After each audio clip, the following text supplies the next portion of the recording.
don't know if you've heard, but the state of Texas is attempting to shut down a Catholic charity on the border with Mexico that offers undocumented migrants humanitarian assistance. What do you think of that? That is madness, sheer madness. To close the border and leave them there, that is madness. The migrant has to be received. Thereafter, you see how you're going to deal with them. Maybe you have to send them back. I don't know. But each case ought to be considered humanely, right? So that's the Pope being asked about the entity. And I've been down to the border, and I've actually talked with that organization down at the border. And they are in violation of law because it's not about assisting refugees. It's about assisting people in bypassing the proper and legal way to enter the country. Welcome back to the program. Dana Loesch with you. Top of the second hour. You can listen coast to coast to the radio program. You can also watch the simulcast everywhere that you can stream it, including X, Rumble, YouTube, Facebook, and Channel 347 Direct TV. Let me tell you something about, first off, the Catholic charities down there. Like I've said, I've been down there. I've had some harsh words publicly with some of the people down there because I saw exactly what was happening. There are people who are just brought in that are not seeking refugee status. They're not refugees. They just want a fast track to enter. And they are processed by that group, and they claim to do it under good Christian charity, but it's behind the veneer of good Christian charity that lawlessness is taking place. And I think that when you're misrepresenting something, you're lying about it, and that is a sin. So don't operate sinfully and then say that you're being the hands and feet of God, because that's not correct. Number two, I've also been to the Vatican, and I had to go through a bunch of security to get into the Vatican.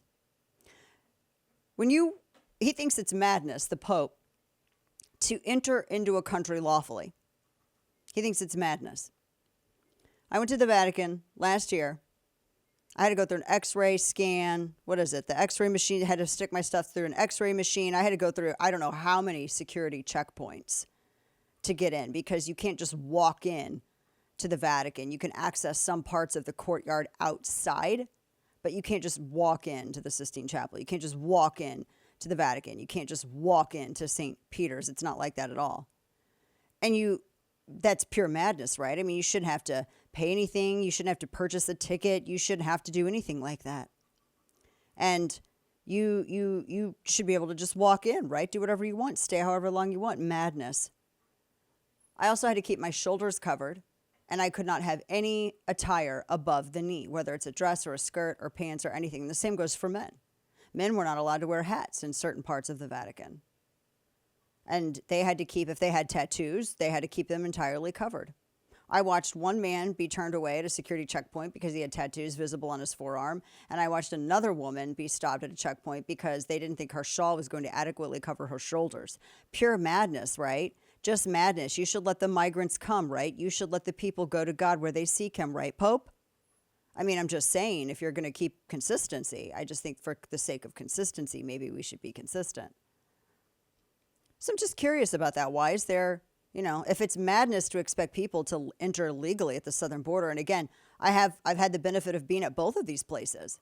I've literally been at the Catholic charities down in McAllen, Texas. I've literally been at their processing facilities down in McAllen, Texas. I've literally argued with a nun down in McAllen, Texas, who was with Catholic charities. And then I argued with one of their assistants on Twitter some years ago who was working with Catholic charities. I watched as people were brought in. I know that some of those people there have relationships with coyotes because they're able to get people in and be able to get tipped off, and they know where to go even before Border Patrol does. And you're going to sit here and tell me that that's somehow godly?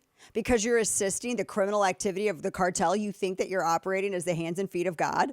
Seriously? You're enriching the cartel while you're simultaneously finger wagging at all of the Americans who sit slack-jawed in shock that you're actually assisting a criminal entity in the name of Jesus? Seriously? Get behind me, Satan. This is wild. That's madness. I've seen this in my own church. Had a great sermon this past Sunday, sitting in my church. A great sermon about, making sure that if you are really trying to modify your life and live for the better, that you're really going to commit to it. And then at the end, they have people come up, and I'm sure that they have the best of intentions. But then at some point, I stopped being generous about that. I'll explain.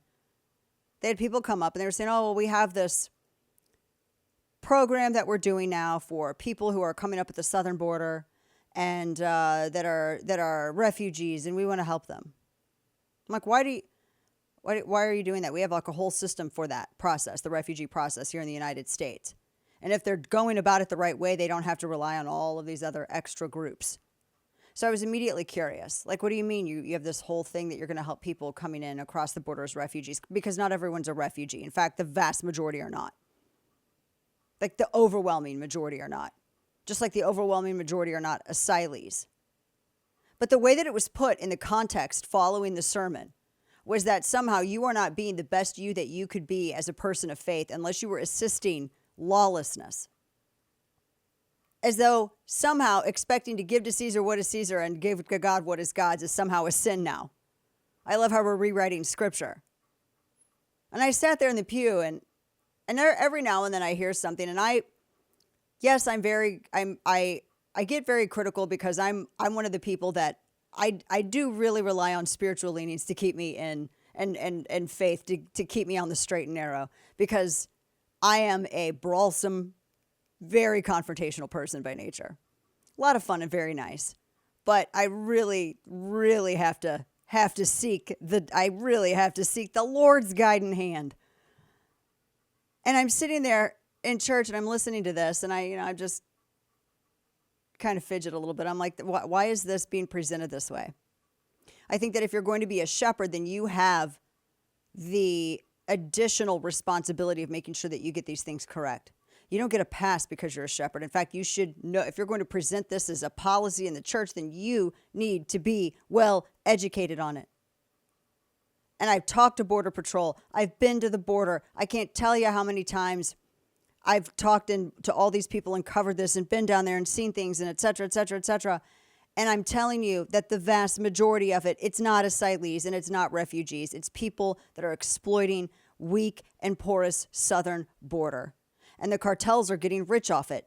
And I find it incredibly ironic that the people who are out there finger wagging and claiming that they care so much about the welfare of these other people that are simply trying to find a better way of life are the very people that are doing the most to enrich the cartels that makes their lives a living hell in the first place. They are the ones who are making sure those cartels get their checks for bringing people across the border. They're the ones who are making sure that the cartels get their checks for bringing in fentanyl and drugs.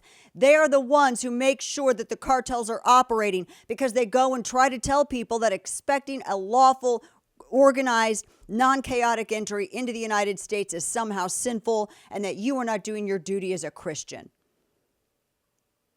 I get really tired of hearing about that. I don't know about y'all, but I get real tired of it.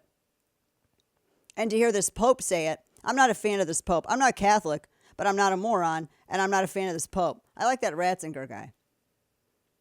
To say that this is madness, well, you can't leave people there. Well, what are you doing in these countries to restart a spiritual resurgence that gets them living right and gets their leaders acting right and doing their due diligence to their people? Because it is not the responsibility of us and our leaders to make sure that they and their leaders do their job. And if you're going to be the head of the church and be the head of the spiritual body of that country, then that's your job. Where are you in that effort? Because assisting people in sin is not godly. Assisting people and making them easier in sin is not being a good representation of Jesus. Assisting people and making it easier in their sin is not serving as the hands and feet of God. And I hate that I am a woman that has to say this, because I am very much aligned with Paul in that I think that women should be quiet because y'all aggravate me. Why am I saying this? I find that offensive. So this all being said, and I see this all the time. I see people out there who are like, oh, I'm going to, the people are like, I'm going to put all the rainbow stuff and everything else while I'm also acting like a shepherd of the church, et cetera, et cetera. And I'm going to blur the lines between what is love and then what is affirmation, because apparently a lot of people who are leading in the church can't even tell the difference anymore. I have a lot of issues with this. But this one was one of the biggest ones. One of the biggest ones. And I don't know. I heard the Pope say that and I got mad. A lot of my Catholic friends that are hardcore Catholic were very upset with this.